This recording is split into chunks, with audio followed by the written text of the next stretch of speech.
These quilts tell 3,000 personal stories. Each square of every quilt is a message from survivors of rape, incest, or domestic violence. They are women, men, and children from across the United States and Mexico. The project was envisioned and organized by Force, Upsetting Rape Culture.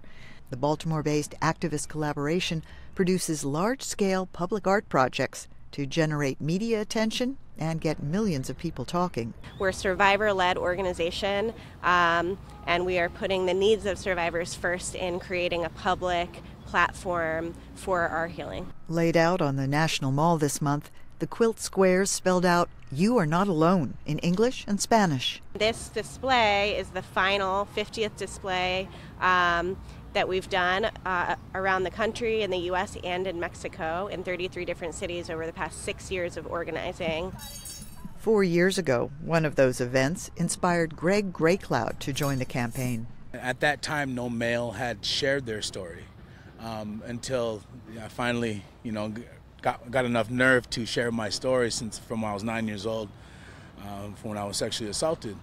But these women here at the Monument Quilt in Forest, they created such a safe space for me to share my story that I don't have to feel ashamed for what I went through.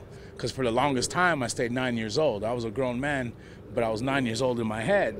But they shared a space for me where I can be a grown man and continue to share what happened to me when I was a child. Trauma, especially gender-based violence and sexual trauma, lives sort of in the soil, it lives in the body. And when you put the quilt out and it's on display, it often acts like an acupuncture needle and it opens up those spaces of trauma.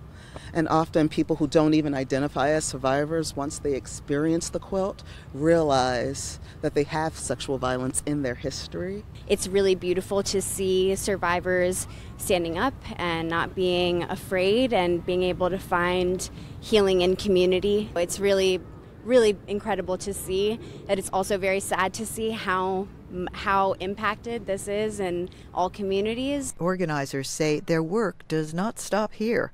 The display is just the launching platform for the group to take the issue of sexual violence to wider audiences, heal more survivors, and inspire change. For writer Faiza Elmasry in Washington, Faith Lapidus, VOA News.